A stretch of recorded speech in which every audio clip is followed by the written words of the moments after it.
Every major market crash in history has one thing in common. Nobody rang a bell at the top. In October 1929, the week before Black Tuesday, prominent economists were publicly declaring that stock prices had reached a permanently high plateau.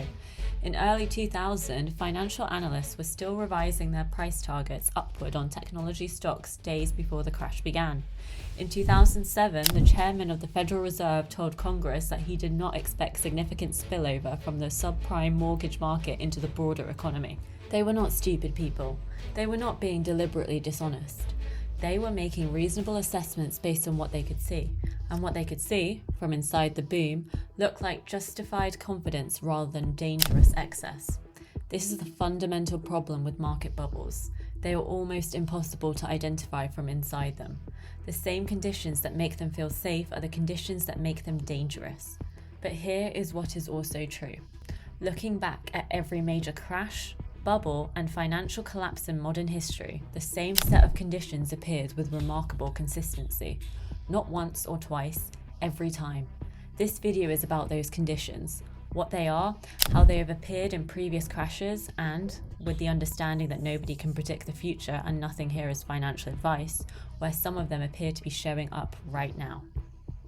The first warning sign is one of the most reliable indicators in financial history and one of the most consistently overlooked because it feels like good news at the time.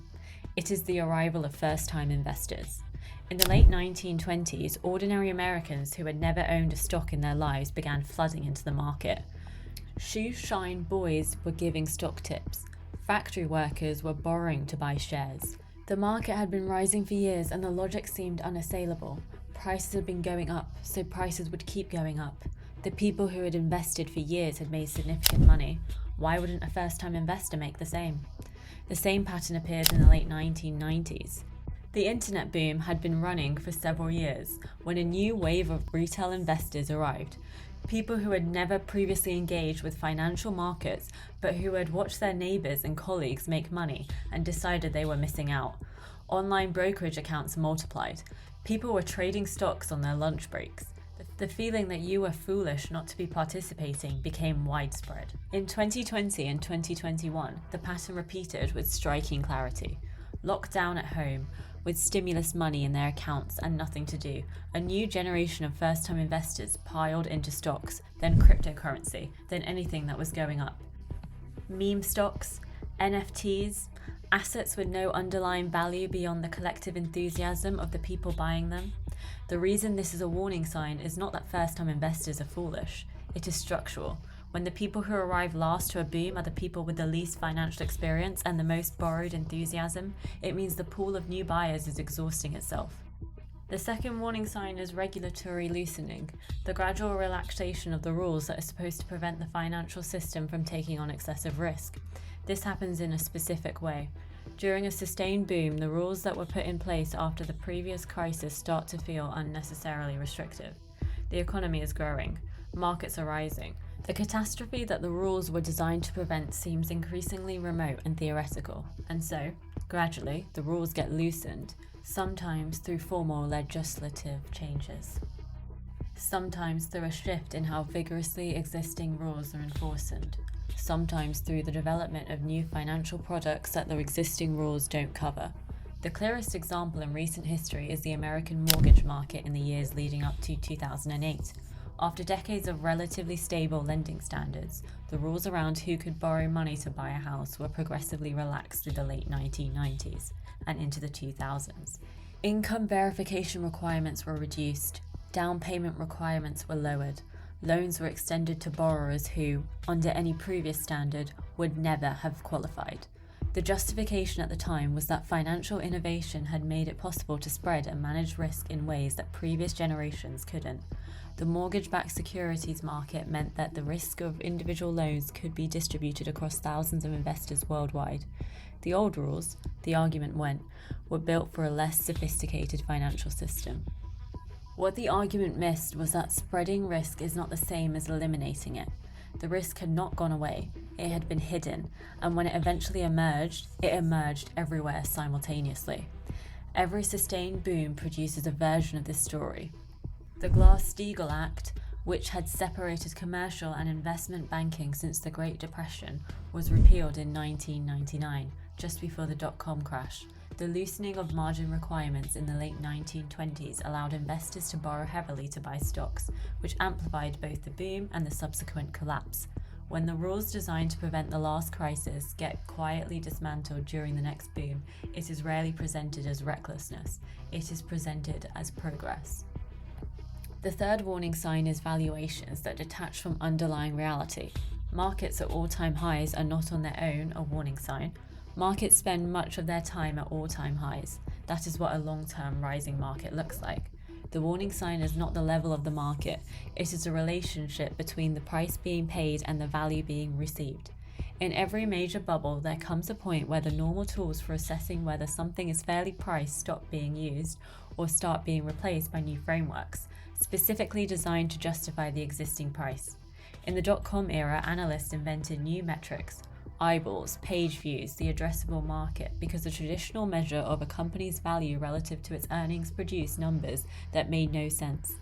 Companies with no revenue were valued at billions. The justification was always that normal rules didn't apply to this new technology.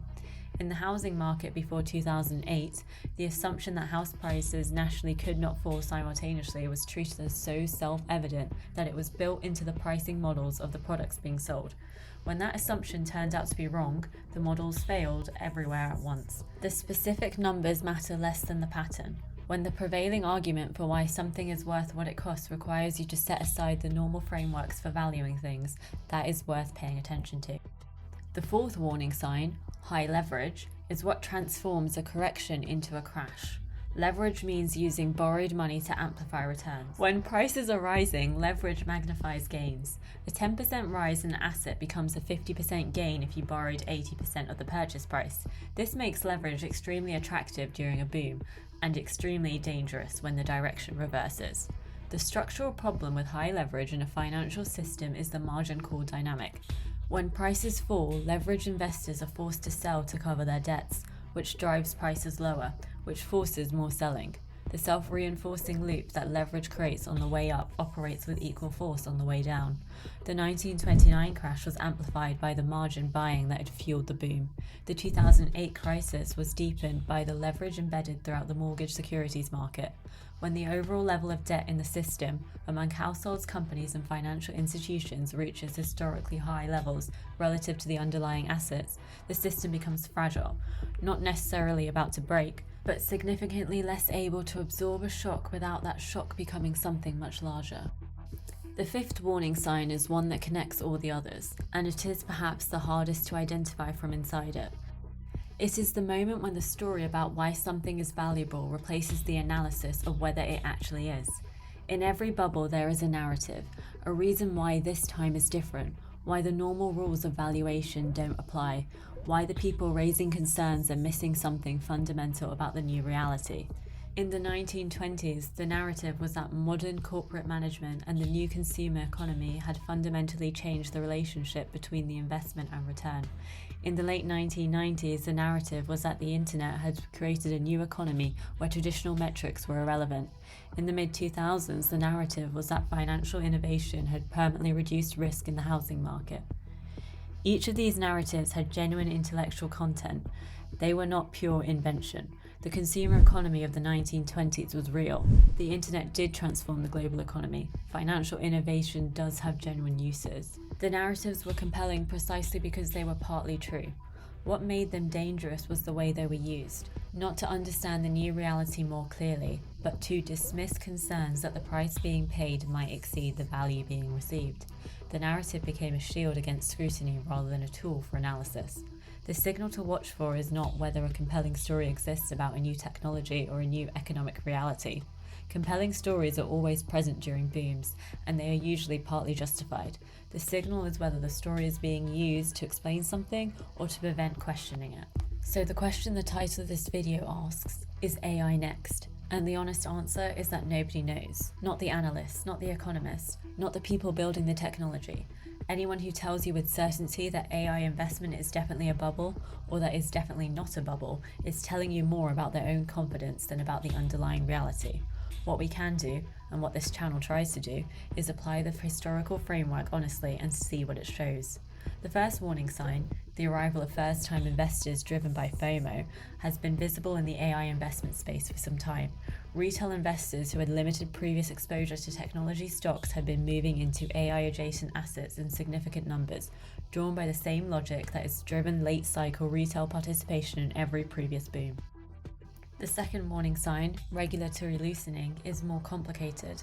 AI regulation is, if anything, being discussed more seriously than previous technology booms were at the same stage. Whether that discussion produces effective oversight before significant problems emerge is a different question. The third warning sign, valuations that require new frameworks to justify them, is present in specific parts of the AI investment universe.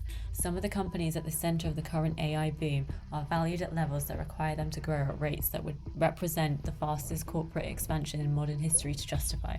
Whether those growth rates are achievable is generally uncertain.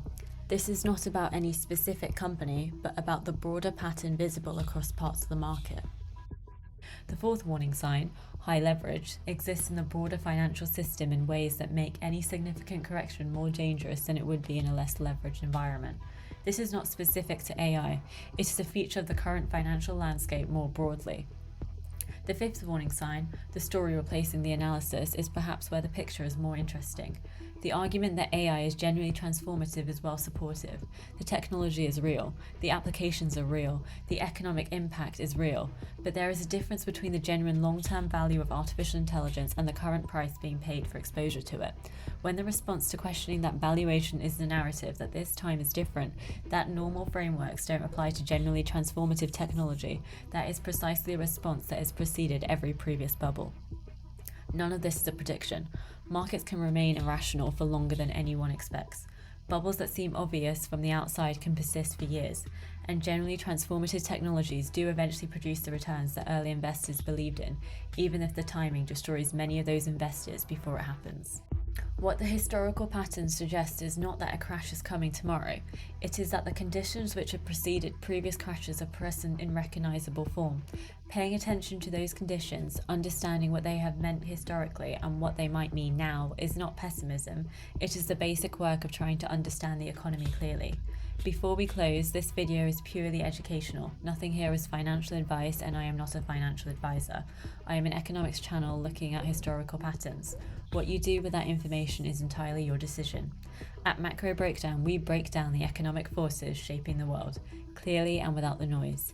If this video gave you something to think about, subscribe and we'll keep covering the stories that matter. Drop any questions in the comments below.